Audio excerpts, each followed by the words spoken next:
कहने लगे जी कोई किसी गुरुमुख ने इतना काम नहीं किया जितना आपने किया।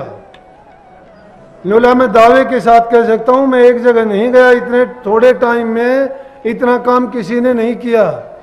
बोला मैं तो देखता हूं, हैरान हो गया कि आपने इतने थोड़े समय में। मैं कहने लगे गुप्ता जी इंसान नहीं करता, काम सतगुरु करता है।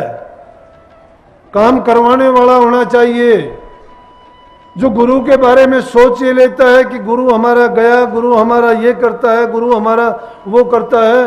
अरे मूर्ख, हमें अपने खुद की करनी का नहीं पता, हम क्या करते हैं और हमारे साथ क्या बीतेगी और मेरा क्या कर्म है और उस कर्म का फल जो है मुझे क्या मिलेगा। जो सब कुछ जानते हैं इस संसार में आते जीवों के कल्याण के लिए हैं, और उन लोगों के बारे में उनसे दुश्मनी बांधता है, उनकी जो बुरी बातें करता है, उनकी निंदा करता है, तो उन लोगों की तो वो दुर्गति होती है। मैं आंखों दिखा दूंगा, एक नहीं इतने उदाहरण दिखा दूंगा। संतों की निंदा करे मूर्ख काटे खोट, बिन मारे मर जाएंगे लगे गजब की चोट।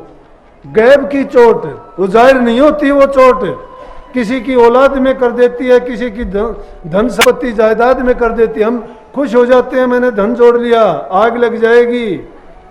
लाखों की संपत्ति एक मिनट में खाक हो जाएगी। ताकत का अगर तुम्हें कोई घमंड है, बल का है, कोई रोग बीमारी ऐसा लग जाएगा मिनट में खत्म हो जाएगा। गर्व करने की कोई चीज नहीं है, मिनटों में खत्म होता है। भाई जो वक्त रहते हुए चेत लेता है उस जीव को परवाह नहीं होती। इसलिए संतों ने सीधी बात बताई कि दे धरे का दंड है सबका हुको हो, ज्ञानी काटे ज्ञान से मूर्ख काटे रो। ये दे धरना हमारा क्या है, ये हम प्रारब्ध कर्म के कारण यहाँ आए हैं, और वो दुख सुख सबके साथ घटित होगा। लेकिन जो नाम जिसको मिल गया, गुरु जिसको मिल गया, उसको समझ आ गई कि कर्म मैंने किया है, ये कर्म मैं ही भोगूंगा, इसलिए जो दुख होता है उस दुख को दुख नहीं मानता हूं। लेकिन जो आदमी इस चीज को जाना ही नहीं है उसको फिर दुख होता है। वो मूर्ख नहीं समझता इस बात को, और उस अज्ञान के बस वो शिकायत किया करता है। वो फिर कहता है कि मैंने किसी का बुरा नहीं किया, मेरे साथ क्यों हुआ ऐसा, ऐसी बात हुई। एक आदमी रोजाना सत्संग में जाता था, दूसरा उसका मित्र था, वो उसको बहुत कहता कि अरे यार मेरे साथ चला कर, महापुरुषों के दर्शन करने से कर्म कटते हैं, जीव का कल्याण होता है, पाप कर्म नस जाते हैं, और आगे के लिए भी उसकी गारंटी हो जाती है कि ऊंची नीची योनियों में नहीं जाता अगर मुक्ति पद नहीं मिलता तो। क्योंकि महापुरुषों के पास जाने से उनको बुरे कर्म से बचा के वो अच्छे रास्ते पे लगा देते हैं। कहने लगा भाई तू जाया कर, मैं तो अब जहां जाता हूं वहीं जाऊंगा।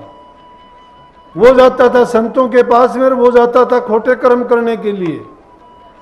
जब मर्जी वो जब भी कहता कि मैं नहीं जा सकता वहां।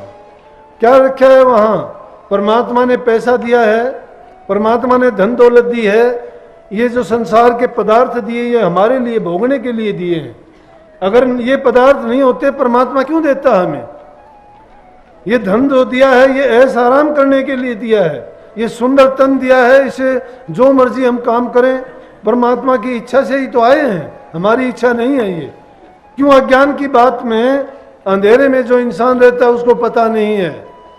और मूर्ख को समझाऊं तेरे ज्ञान गांठ का जा, कोयला न होसी उजड़ा सोमन साबन लगा। मूर्ख आदमी के समझाने से तो अपनी ज्ञान गांठ का ज्ञान बेकार खोना होता है। ऐसे आदमी के आगे तो चुप बली है। मूर्ख के सामने कोई बखान नहीं करना चाहिए। जब किसी मूर्ख से टक्कर हो जाए ना तो एक चुप पर 100 सुख। बोलन नालो चुप संगेरा, चुप भी 100 पर्दा। शाह मंसूर ने एक सच आख्या ओ सूढ़ी ते चढ़दा।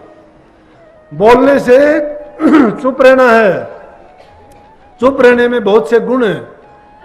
नहीं तो मंसूर ने एक सच्चाई बकी थी। क्या सच्चाई कही थी? अरे मंसूर ने कही थी अनल हक। अनल हक, अनल हक का मतलब होता है सोहम। अपने भी तो कहते हैं कि तू भी ब्रह्म और मैं भी ब्रह्म। अनल हक का उर्दू में यही मतलब है कि तू भी ब्रह्म है, मैं भी ब्रह्म हूं। मुसलमानों ने फतवा पढ़वा दिया। तो कहा है कि उसने एक ही सच कही थी, अगर वो चुप हो जाता, नहीं बोलता, नानक साहब ने नहीं कही, कबीर साहब ने नहीं कही, ना कही तो भी उनको अनेक कष्ट और दुख दिए, और जिनको कहे वो तो सूली पे चढ़ा दिए गए। तो चुप रहने में बहुत से वो हैं, परंतु वो कहने लगा, उसको बहुत समझाता, उसको पता नहीं था कि इसको समझ नहीं लगेगी, तेरी समझ देने से मानने वाला भी नहीं है। लेकिन एक अच्छा इंसान होता है, वो आदमी को चाहता है कि भाई तेरा साथी है, तेरी उठ बैठ है, अगर ये भी तेरे साथ हो जाए तो कितना अच्छा होगा। मैं भी बताऊं, मेरे इस जीवन से पहले जब मैं महाराजियों की शरण में नहीं आया था,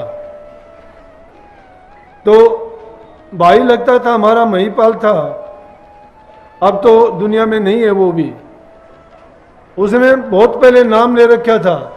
तो मुझे वो कहता था, मुझे याद आती है वो बात, बोला कि 10 किलो घी दूंगा, शराब छोड़ दे और मेरे साथ सत्संग में चला कर। मैं वो कहता कि तू ही जाया कर, लेकिन उसका सच्चा सुमनता काम कर गया। एक टाइम ऐसा आया कि मुझे जाना पड़ा।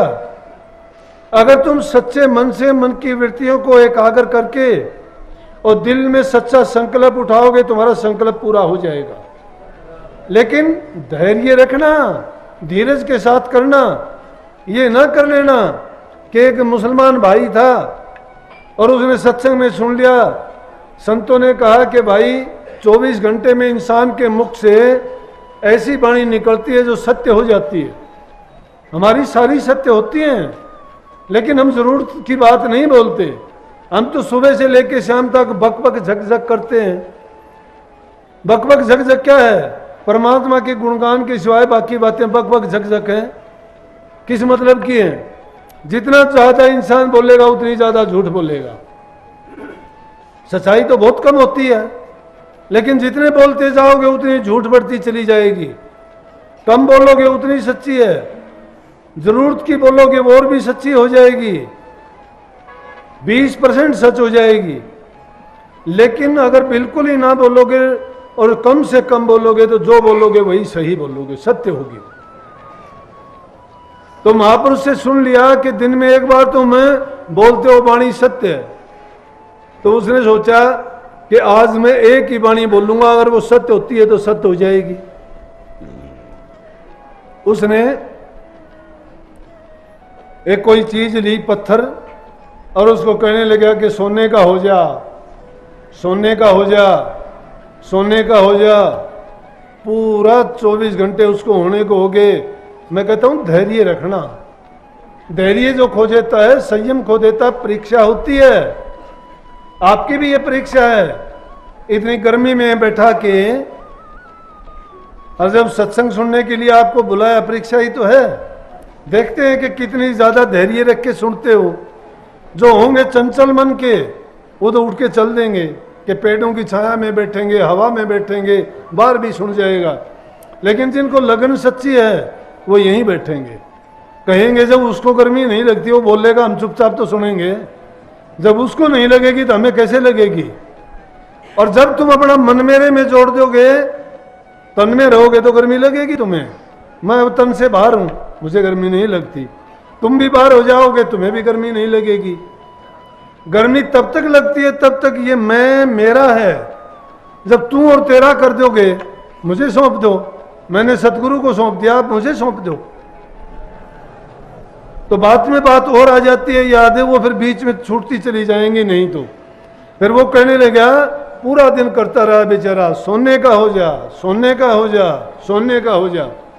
जब वो बिल्कुल तंग हो लिया, उसने सोचा 24 घंटे हो गए, कहाँ सोने का होगा, ऐसे ही कह दिया उसने। और तंग आके कहने लगा, अगर सोने का नहीं तो लोहे का हो जा। और वो टाइम सही आया तो एकदम कहते ही तो देखता लोहे का हो गया। मत्थे हाथ मारा कि मैं चूक गया। इसीलिए वो घड़ी आती है, और उस घड़ी में अगर हम चूक जाते हैं, सबको मिलता है ऐसा अवसर।